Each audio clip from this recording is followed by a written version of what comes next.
premium compact car. If that concept means anything to you, then it's the car we look at here, Audi's A3 Sportback, that might well come to mind.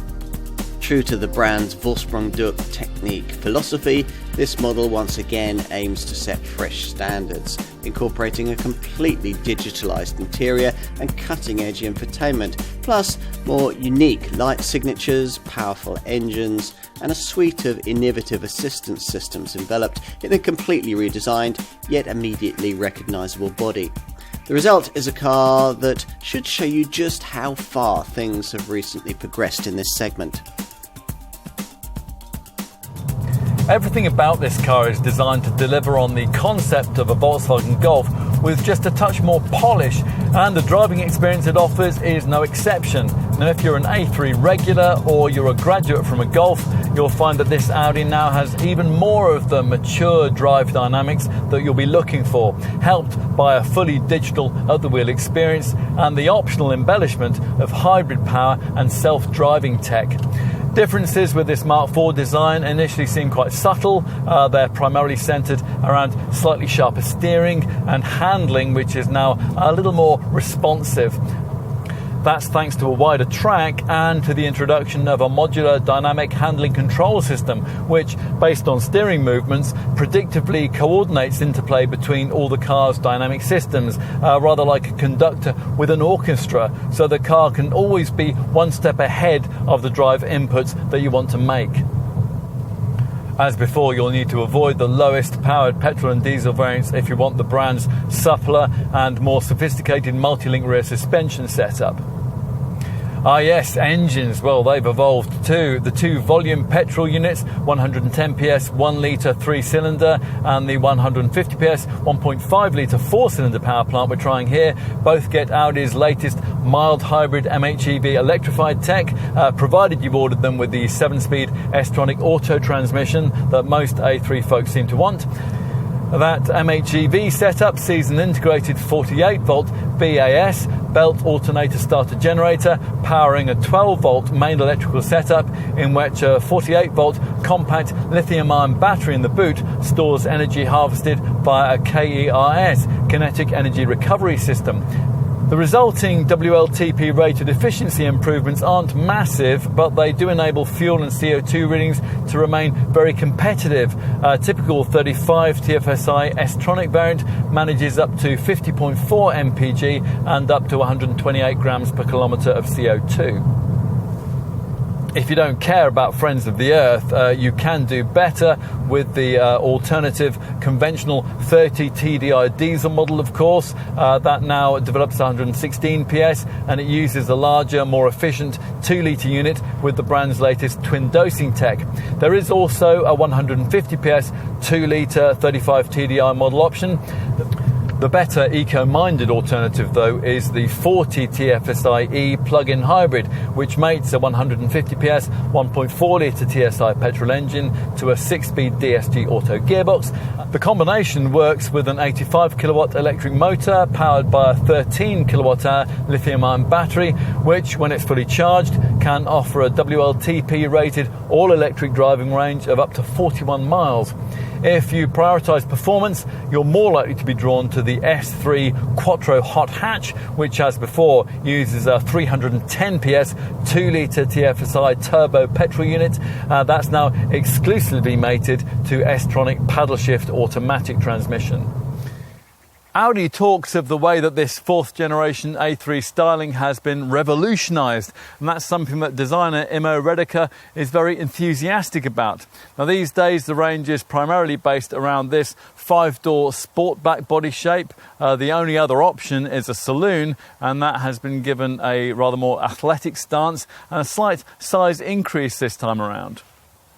The front end has a good deal more overtaking presence thanks to sculpted angular full LED headlamps with lighting signatures that reflect the trim level chosen. Here, 2 vertical LED lines are meant to emphasise S-line sportiness. So, an evolved exterior, but what's it like inside? Well, unlocking the car can now be activated by your smartphone if you happen to have an Android device and you pay extra for the optional Audi Connect key. In the past, the cabin experience is what sold A3s. Up front, there's a more immersive style of ergonomic design this time around, in the way that these air vents combine with the instrument binnacle and the manner in which the central screen and the redesigned climate controls just below have been canted towards the driver. Now, a lot of effort has gone into visually emphasise both the width and the spaciousness of this cabin, most notably with precise horizontal lines and surfaces. Not all of it is smoke and mirrors. The seats have been set a little lower to improve headroom. Plus, there is also slightly more shoulder room too. And you're going to really like the quality and the classy design on show here. Things like the hexagonal contrast stitching on the dash top and this striking line of vents on the passenger side here with this smart curved trim strip below. Now, earlier we mentioned the screens. Here they represent what Audi calls a new level of digital technology. This 10.25-inch virtual cockpit instrument binnacle display is now standardised, and it works in concert with this 10.1-inch MMI Navigation Plus centre stack monitor.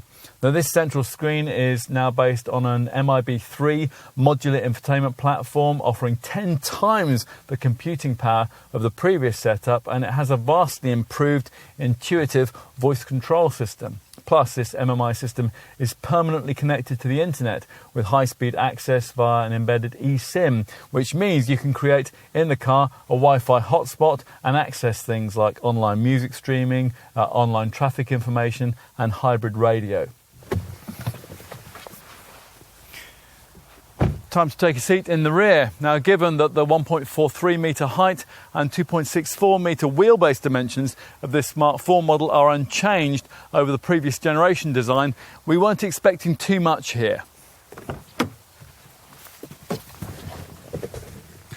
As with most cars in this segment, it's not particularly spacious in the back. You'd love to find the kind of sliding reclining bench that you can have in a comparable Audi Q3 SUV, but that sort of thing doesn't tend to feature on a conventional hatch. And what's on offer here is directly comparable to what you would get in either of this model's two closest premium badge segment rivals, the BMW 1 Series and the Mercedes A-Class. Finally, let's have a look in the boot. It's 380 litres in size, as before. If you need room for longer items, you better have avoided base Technic trim, because it's only above that level that you get this 40-20-40 split rear backrest, the centre part of which can be pushed forward between a couple of rear-seated passengers, so you can easily carry long items like skis. Push the rear bench fully flat, and you'll have up to 1,200 litres of room to play with.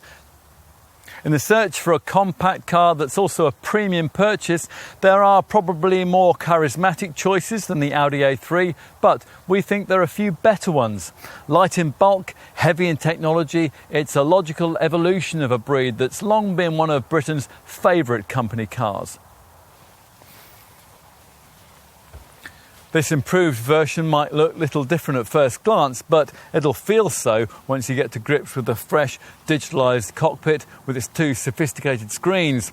Otherwise, things are much as before, which means that there's a lot to like. Ultimately, if you're attracted to this car, you're still likely to feel that there's nothing quite like this Audi.